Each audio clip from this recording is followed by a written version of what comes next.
Hello, everyone, and welcome to another Holy Week worship.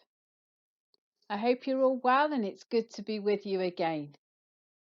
Today, we're going to be thinking about a really special meal, a meal that Jesus shared with his friends just before he was arrested. Usually, we call this meal the Last Supper, and we often think about Jesus washing his disciples' feet during the meal. But today we're not going to be thinking about that. Instead, we're going to be thinking about two of Jesus's friends, Peter and Judas. And we're going to be thinking about what happened to them during this meal. So, as ever, if we want to find out more, let's go. Before we look at the Bible study, I just want us to imagine something for a minute.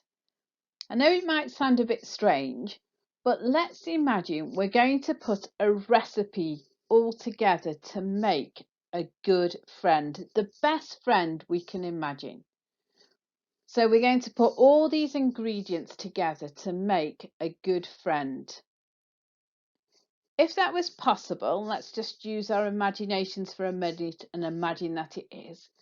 If that was possible, what ingredients would you put into this recipe to make a best friend? Have you come up with some good ideas? What's important for you when you're thinking about being a good friend? Maybe you want to share your ideas with your teacher or with your friend next to you. I'll give you a few seconds and then I'll share a recipe for a friend with you. Here's one recipe for friendship. Let's see if they share any of the ideas that you had. This one says you will need a pinch of happiness, 1 handful of kindness, 2 spoons of gentleness, 1 litre of sharing, a teaspoon of helpfulness, 3 heap tablespoons of laughter, 50 grams of smiles, a sprinkling of cheerfulness, 100 grams of love, and then you mix all these together and this will give you the first steps to a wonderful friendship. Did you agree? Are those some of the things that you'd have in there as well? Maybe you'd put things in like fun and games and playing as well. I look forward to hearing your ideas one day when I can see you. Perhaps we can talk about this. But for now, friendship. Friendship's really important, isn't it? How do you feel when your friends let you down? How do you feel if you let a friend down as well? How do you feel if a friend lies to you? Or what's it like if you lie about a friend? That's not good friendship, is it? Letting someone down or lying about them, that's not in a recipe for good friendship, is it? Well, sadly, these things sometimes happen. And in our story today, these things did. So let's find out what happened with Jesus and his 2 friends. If you remember, Jesus and his friends had gone into Jerusalem to celebrate the Passover festival with the other Jewish people and their families. Now, the disciples were hearing rumours that the religious leaders of the time wanted to arrest Jesus. And the leaders were trying to find someone who would help them to arrest him. So one of Jesus's closest friends, Judas, decided that he was going to help the leaders. And he approached the leaders and he said, "Come, I can help you. For the right amount of money, I can help you arrest Jesus." And the Pharisees, the religious leaders, said to him, "We'll give you 30 pieces of silver if you show us who Jesus is. If you can lead us to where he is and we can arrest him, will give you this bag full of silver." So Judas agreed to do that. Now it was time for the Passover meal to be shared amongst friends and with family, and Jesus wanted to share it with his friends. Jesus also knew exactly what was going to happen in a couple of days' time, and he also knew what Judas had planned as well. But Jesus was not going to let those things get in the way of this Passover meal. So Jesus and his disciples, including Judas, went into the upper room where they were going to celebrate the Passover together. Jesus and his disciples were having a great meal together. They were enjoying the Passover together. They were remembering the things that had happened in the past and the things to say thank you to God for. They were eating the food, they were drinking the wine, they were having a great time. But then something happened. Jesus turned to them and said, "One of you will betray me." Everyone in the room was very surprised. They began to say, "Who is it? It won't be me. Come on, Jesus, who is it?" John, who was sitting near to Jesus, leant over and whispered, "Jesus, tell me who you're talking about." Jesus replied to John, "It's the person who I'll give this piece of bread to after I've dipped it in the dish." Then Jesus dipped some bread into a dish and handed it to Judas, who received it without thinking. But suddenly Judas realized Jesus knew everything.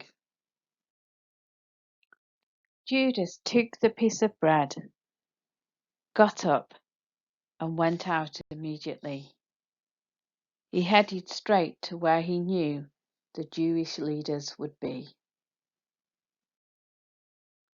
After Judas left, Jesus carried on talking.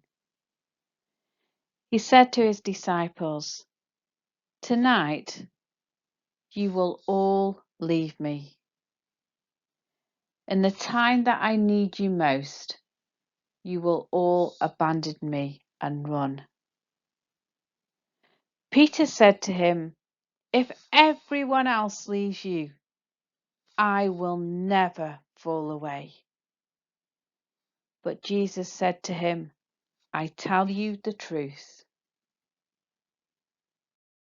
On this very night, before the rooster crows, you, Peter, will deny me 3 times."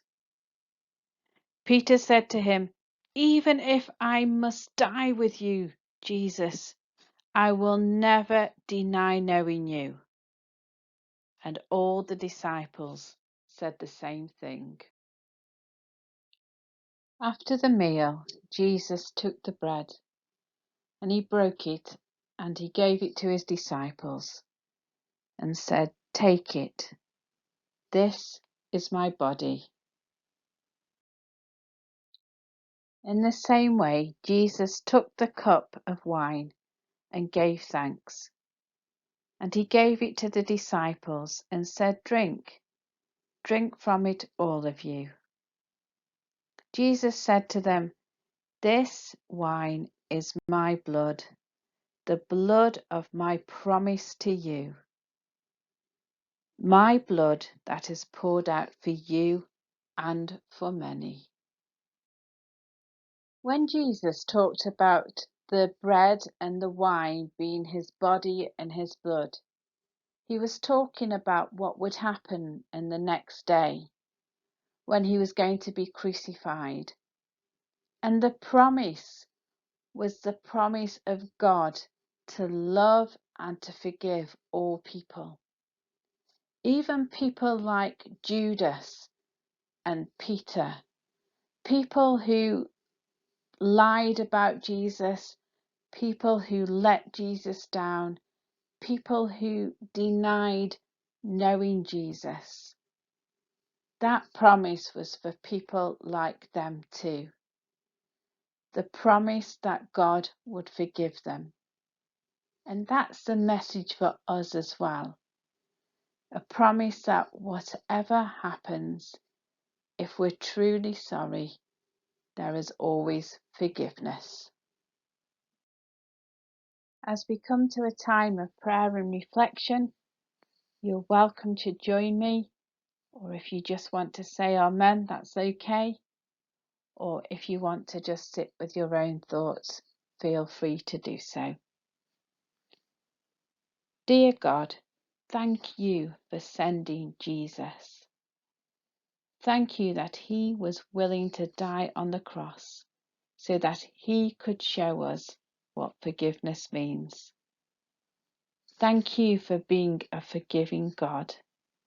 Please help me to forgive others as you forgive us. Amen. My challenge for you this week is to be the best friend ever. But not just to your best friend, but to everyone. Everyone in your bubble, everyone in your class, everyone you can safely be with. I want you to be the best friend to them. And just imagine what that's going to be like if you're all really trying hard to be great friends. What an amazing week you'll have together. I don't want you to be like Peter was or like Judas was. I don't want you to be arguing or letting one another down or lying about one another. And I'm sure you're not like that. But this week, I want you to make a special effort to be the best friend that you can be. And like Jesus, if you have to, I want you to show me how you can forgive others as well. Okay, so simple challenge. Be the best you can be at being the best friend.